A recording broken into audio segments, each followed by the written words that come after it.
አምላክ እናት ናት። ድንግል ናት፣ እናት ናት። ድንግል ናት፣ ጡት ታጠባለች። ዲያብሎስ በዚህ ዓለም ከማያውቃቸው ነገሮች አንዱ ድንግል ማርያም ናት።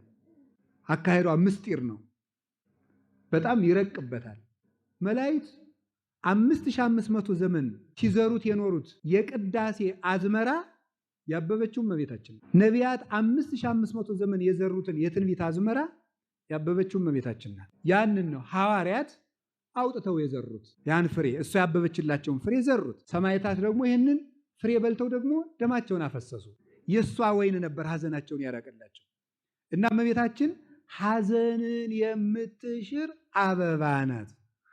አበባን ሁሉ ነው የሚወደው፣ ሁሉ ይወደዋል። በአበባ መዋል የማይወድ ዝንብ ብቻ ነው። ዝንብ የሚውልበትን ታውቁታላችሁ። ስለዚህ ጽጌረዳይቱ እመቤታችን የማይወዳት ዝንቡ ዲያብሎስና ልጆቹ ናቸው። ንቦቹ ግን ይወዷታል። በእውነቱ ያሬድ ማለት ንብ፣ ቄርሎስ ማለት ንብ፣ ማርቆስ ማለት ንብ። እነዚህማ እንግዲህ መዓዛፏ ከመኮንን ነው። ምክንያቱም ምንድን ናቸው? ንብ ናቸው ማለት። ድንግል ማርያም ያበበችው ያፈራችው ፍሬ ወዲህ ልብስ ነው፣ ወዲህ ምግብ ነው፣ ወዲህ መጠጥ ነው፣ ደግሞ ወዲህ ርስት ነው። ሁሉን የምታፈራ ዛፍ እንደዚህ ያለች ዛፍ የት ይገኛል? ምግብም፣ ልብስም፣ መጠጥም፣ ሀገርም፣ ርስትም፣ ንጉስም እንዲህ ያለ ዛፍ ያስገኛል። ድንግል ማርያምን የተመረኮዛት ሰው ይህንን ነው የሚያገኝ። በትረ ሃይማኖት አድርገን የምንመረኮዛትም ከዚህ የተነሳ ነው።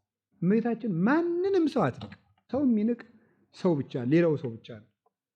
ሀጥ ቢሆን ሌባ ቢሆን ቀጣፊ ቢሆን ዘማዊ ቢሆን እንዲቀጥልበት አይደለም፣ እንዲመለስ ከፈለገ ማለት። የሚመለስ ሰው ካገኘች እሷ የተመለሰውን ሁሉ ወደ ልጇ ይዛ ታቀርባል። እግዚአብሔር ዓለምን ማዳን ሲፈልግ እሷን አዘጋጀ። ከዛ ደግሞ ወደ እሷው መጣ፣ በእሷው ተገለጠ። ሰው ሊጠፋ ሲያምረው ከእመቤታችን የሚጣ ለእግዚአብሔር የድንግል ማርያምን ያህል የቀረበ የለም። ከፍጡር ወገን ለእግዚአብሔር የመጨረሻው ቅርቡ እመቤታችን ናት።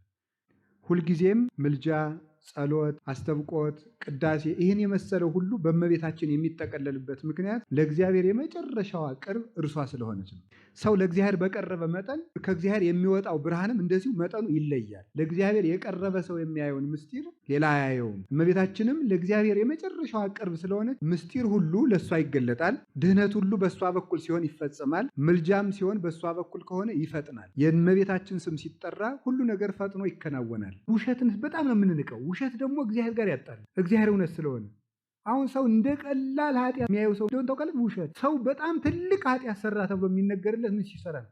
ዝሙት ሲሰራ። እገሌ ወደቀ ተብሎ ሲዋሽ ግን አይባልም። ስም ሐሰት ርዕሰ ዓመፃ